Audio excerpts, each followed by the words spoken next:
And I'm Dr. Tracy Latz from ShiftDoctors. And today we're going to talk about how to awaken in this chaotic world. What are the challenges? I don't know, have you ever felt like the world around you is shifting, or you're starting to see life in a completely different way? You know, often we will suddenly have a shift in our life where we become aware of something that is more than our usual life. It could be synchronicities. Absolutely. Or maybe you've been questioning your old beliefs and thinking that they just don't serve you anymore. Or you're feeling disconnected from the status quo. You're not living in the present moment. You're experiencing all kinds of things that you don't understand. And you're a bit confused. And the collective consciousness around you is so chaotic that you can't be present in the moment. All of these can lead you to feeling like everything's surreal, or feeling like you're very alone in your journey, especially if the people around you can't relate.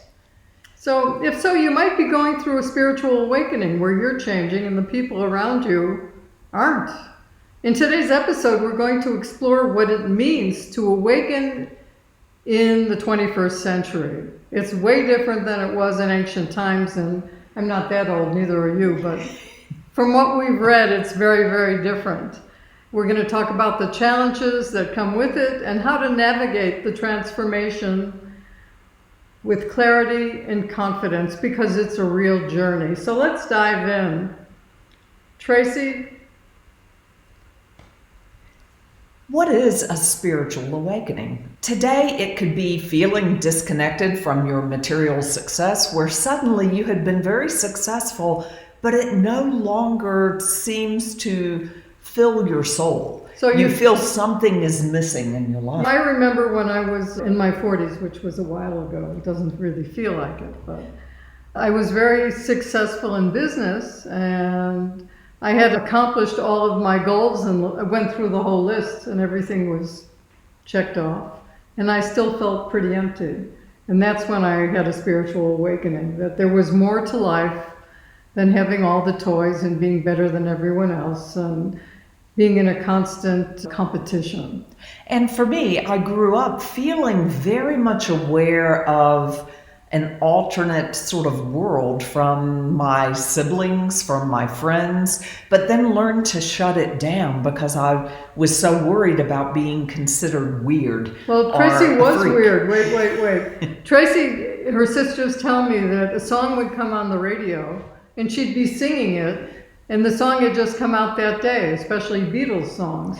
She knew the words. How did you know the words? They channeled through me, if you will. I just knew them. And when people would call me on it, I would freeze because I'd go, oh no, I felt like I had done something wrong, that I was a freak, that I was weird. And I experienced that off and on through elementary school, middle school, going into high school. And I began to pursue my interest of stepping out of nature. I spent a lot of time in nature and felt very connected to the earth, animals, plants.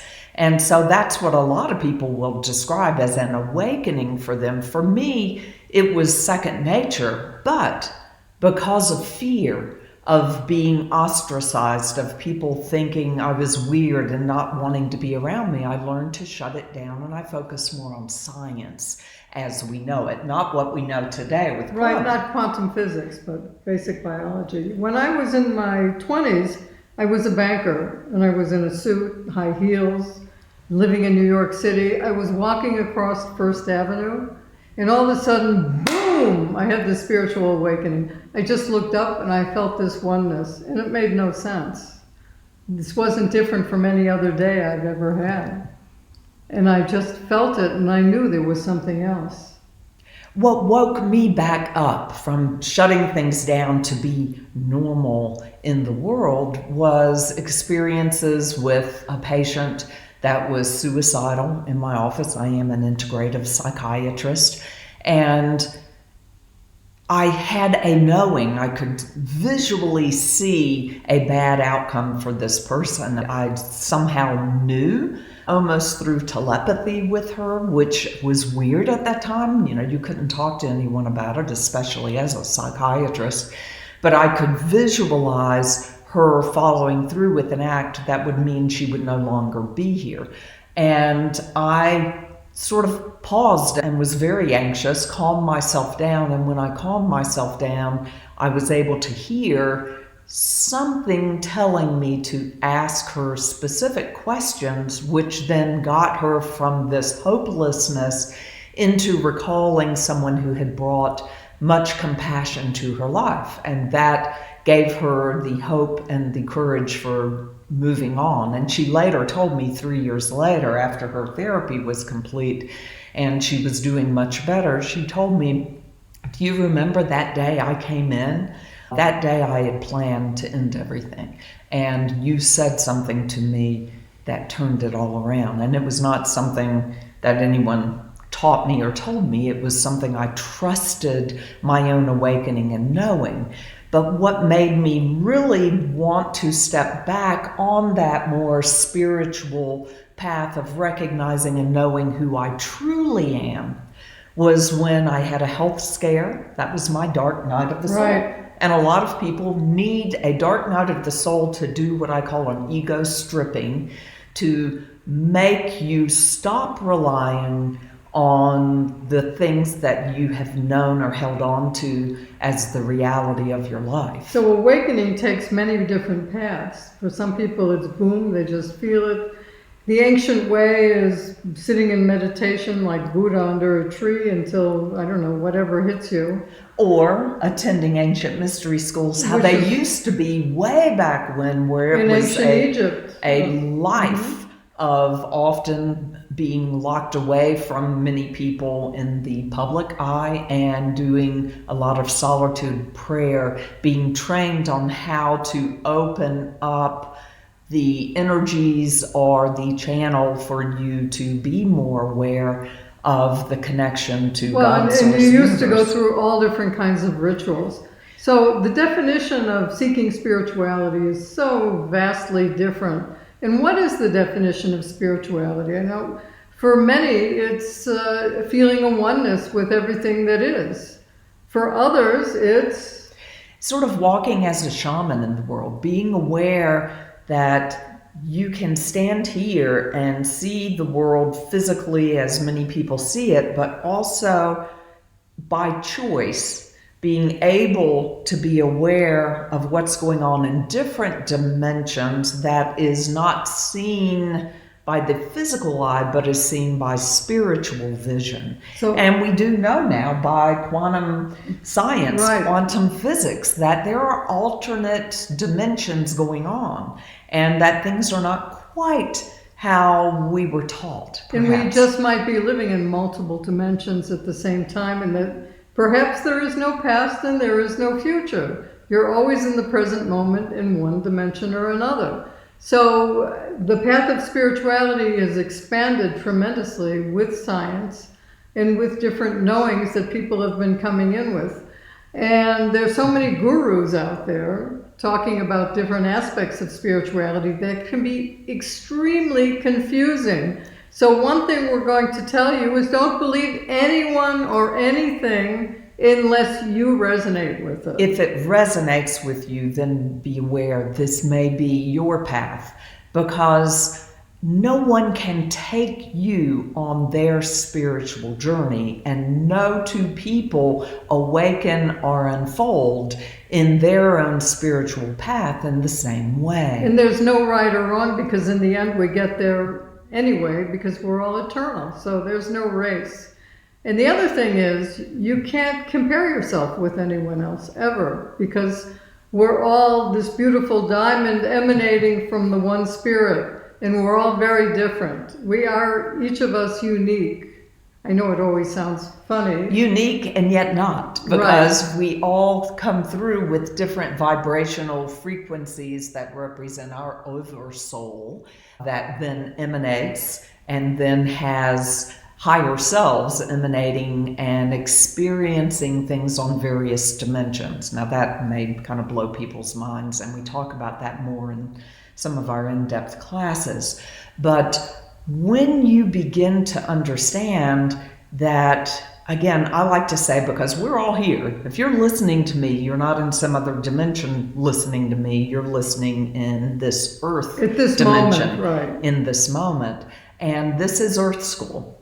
So we all have work to do to be aware of our limiting beliefs that keep us from fully connecting to the truth of who we are and stepping more fully into our gifts and really expressing fully here. And that's what raising consciousness is about. So an example is Tracy was on a very interesting journey herself, understanding that she was all powerful, that she had what we would call superhuman sight and potential, that she could control her own body, which of course we all can, because our thoughts, our beliefs about ourselves, our beliefs about the world determine who we are and how we behave in the world, and it also determines our health and well-being.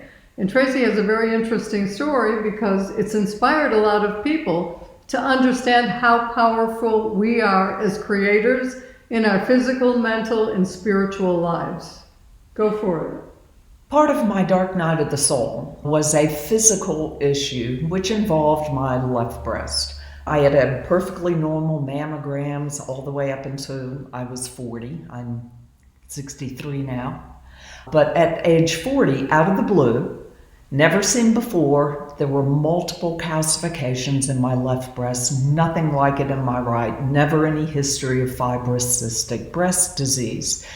There were multiple calcifications to the point that 2 radiologists and my OBGYN said it would be so disfiguring to go in and biopsy all of these that it would make the most sense to look at a mastectomy on one side. Now, as a physician, which I am, I would never tell someone, don't follow through with that. But I was in such sort of sadness leaving that appointment and went home. My husband had gone to sleep. I got the kids to sleep. And my kids at that point were very young, probably around 10, 8, 6. And all I could think was, I want to be around when they graduate high school. I want to be there when they marry. I don't want them to be sad about their mother not being there. But did you feel helpless at that point? At that point, I was sort of in this shock. And then I got very calm. And the tears, I was laying there quietly, just sort of tears flowing, laying in bed. And suddenly I got very calm, very still, very centered. And I heard very clearly, do something different. Now, again, I would never tell another person to do something different. But for me, I had that absolute knowing and absolute trust of my own self that I knew I needed to do something different. So the next morning I said, I want 6 weeks. I want to change some things. I was very much aware of what we call spiritual anatomy. And we talk about that in different classes and on other podcasts we've done. But with that, our thoughts and our emotions can affect my understanding, the etheric field, which then the physical body must lay out what is sort of in the template of the etheric field. So I suddenly became aware of I needed to transform some thoughts that I had bought into, such as other people's needs were more important than mine. I will be quiet and good, and I am starved for love.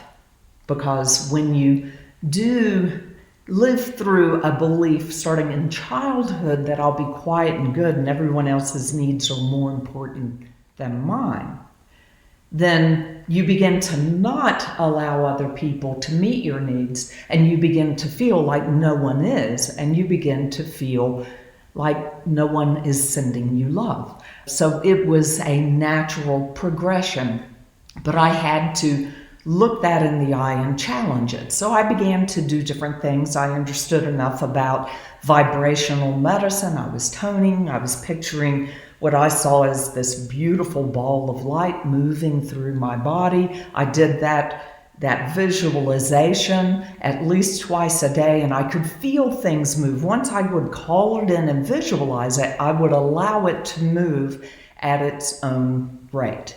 And it was different, and it would feel different each time. So 6 weeks later? 6 weeks later, nothing was worse, nothing was better, but as I was driving to have that repeat diagnostic mammogram, I suddenly thought, oh my goodness, I should have reached out to my other spiritual friends who wouldn't be in grief and panic and fear for me, but would also understand the power of who we truly are, and that I never asked for assistance from them in addition to what I was doing for myself. And remember, other people's needs are more important than mine. I had always been sending healing energies and doing different healing modalities for other people, but would not ask for it for myself. So you never gave them the gift of receiving. That's right. And what I did was I heard myself go, oh, I didn't do that. And I heard that inner child voice within me going back to like 5 or 6 years of age saying, I would rather die than ask for help. Whoa. Because when I was young, I felt when I asked for help, I wasn't going to get it anyway.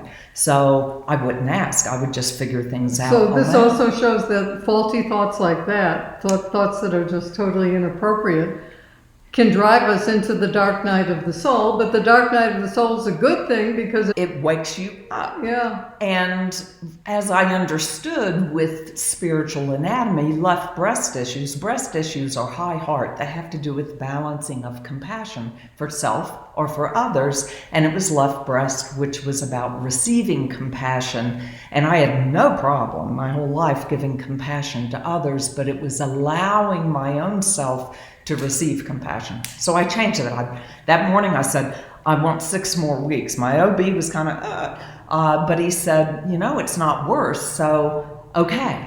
But I said, in 6 more weeks, if nothing is different, let's schedule the surgery.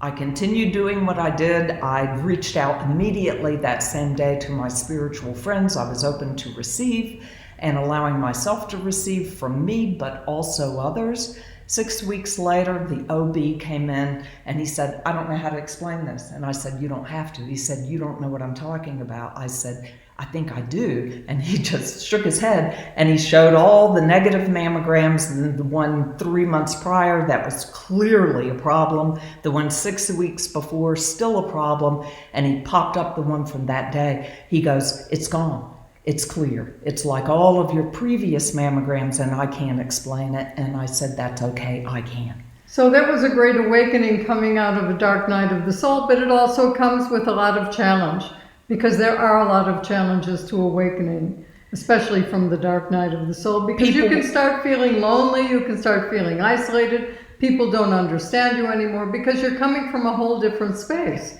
You're coming from a space of empowerment that you never had before. They'll say, that's crazy, that's nutty, that makes no sense. You're a physician, how can you believe this? Sometimes family will say, that sounds like voodoo, that doesn't sound like our religious beliefs. How dare you do that? Yeah, you're going against the stream. It can be very disconcerting. So you can lose friends too, but you usually don't precipitate the loss of friends. They just can't connect with you anymore because you're different. You're at a different vibration. So you have to understand it's not important, because when you lose friends because you're a different vibration, you open the door to finding people that are the same vibration you are. You attract a whole different tribe into your life. And that's where it can be very helpful to look for people that are very like-minded to be with. Now, this is not me saying, if someone has diagnosed you with something, go off your meds. I'm never saying that. I'm not your doctor,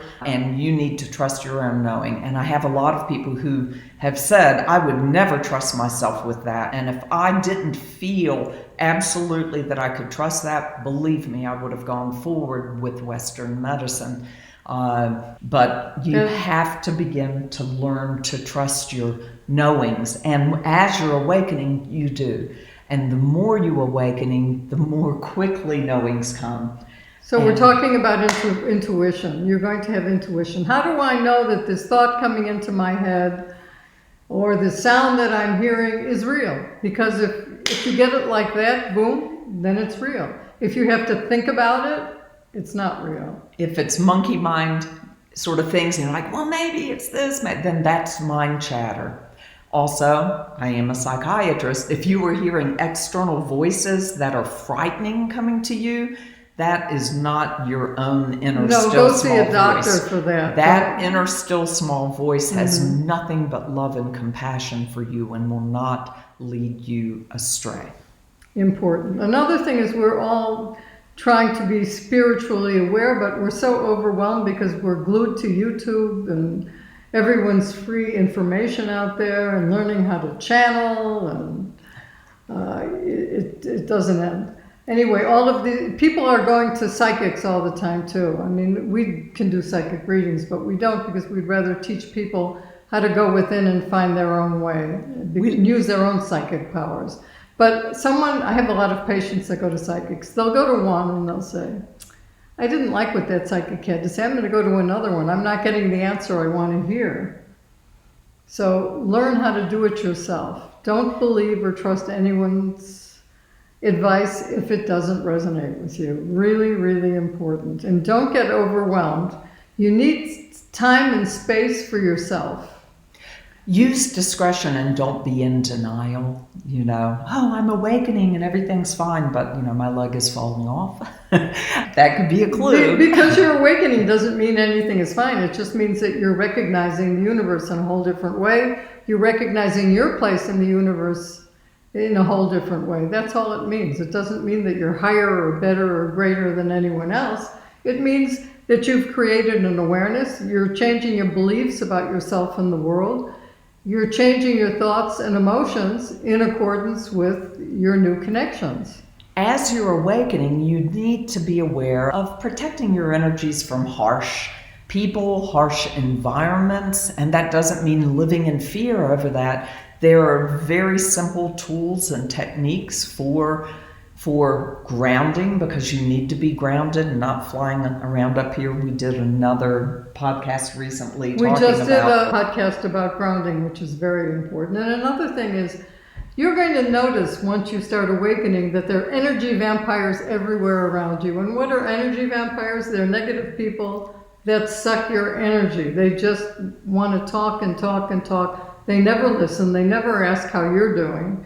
They just want to drain you, and they want to complain. For those of you who have ever seen, I have to say, the TV show, What We Do in the Shadows, it's all about vampires, but there really is a couple of energy vampires. They are absolutely hysterical. It's an adult show, so just saying that. It really lets you know how an energy vampire just feels so much better themselves as they are draining you of your own chi. So very simple ways of protecting. Stay away from negative people. Really, if you can do it, do it. If you can't, if it's your mother-in-law's or your boss, we have something called the cucaracha technique. So you visualize the person as a cucaracha, as a cockroach, as an ant. And doing what a cockroach or an ant does, they work on a pattern. A cockroach comes out at night, they wiggle their antennas, and if you turn the lights on, they scurry away. That's what you do if you just get angry. It's not going to necessarily protect you, but they won't affect you as much. You don't want to be reactive. So what it's about is depersonalizing negative energy that you're in. Never take it personally. Just let it bounce off you. 2 tools that we teach people for protecting energy is the 3 thumps followed by the zip up. And we have videos on that on Shift Your Life TV channel. YouTube. Also the Woju technique of where you put thumbs in the center of your palm, gently, we're not fighting anybody, gently wrap your fingers around it, and it lifts earth energies up to protect you from people who might just Or as we do in martial arts, you bend your knees slightly and you grab your toes to the ground in case you don't want someone watching you do the wuji. And that's great if you're giving a talk and you can't sit up there like this, or you're holding things, then you can just lean forward a little bit, grab those toes towards the earth energy comes up. Right, and just ask Mother Earth for protection. But stay away from vampires, very important. It's also important to do daily spiritual practices or daily dharma, things that just help you feel connected and centered every day. And that can change what you do daily. That can be taking a walk in nature. It could be doing Tai Chi, Qigong, yoga, Sitting with a prayer, if you are a prayerful person, or do spiritual readings and you like to meditate on those and sit with that. That could be a helpful thing. Walking your dog, anything that gets you out of your head, basically, that clears your head and allows you to connect to something greater. But you need to stop the monkey mind. We have lots of tools for stopping monkey mind. Bye-bye self-sabotage, drop your baggage, love your life. It's one of our books. And we have a lot of videos, again, on Shift Your Life TV. We're all about tools and techniques to help you on your journey and help you understand who you truly are. So you need to protect your energy and you need to enhance your energy. Awakening is a journey. It's not a destination. There is no, we talk about this in many classes, there is no golden apple that suddenly, I got it. I woke up this morning and I've got it all and I'm biting the golden apple and I never have to do my work again. Unfortunately, there's never one day where it ends. I mean, it ends when you end in this particular body, and then you go on to the next stage. We unfold, much like that lotus in the murky mud, like these, we talk about daily times are pretty chaotic right now, and it feels like we are down in the mud and mired at times, but there is some light if we become aware of it, and that lotus of who we truly are will come towards the surface, and once we break, the awakening begins and we become more aware, but we don't just pop open, we gradually open in layers, that beautiful lotus of who we are. And it's not a linear process. So you're going to have challenges and bumps in the road, but those challenges and bumps in the road are how you grow. If you went zoom like this and had all these wonderful synchronicities and you're on the path, we're not launching rockets here. We're human. So expect the bumps in the road and accept them as great challenges. And it's part of being in the Earth School is accepting that nothing's going to be perfect for you as you think it is going to be perfect. But it's perfect in the way the universe is creating for you. So you learn your lesson so you can graduate to the next step. So that diamond of light that you are can become shine shinier brightly. and shinier. So find your light and find your tribe. If this episode has been helpful for you, please share it with friends that you think might also find it helpful. And click like, okay? And we'll see you in the next podcast. Thanks for watching. Take care.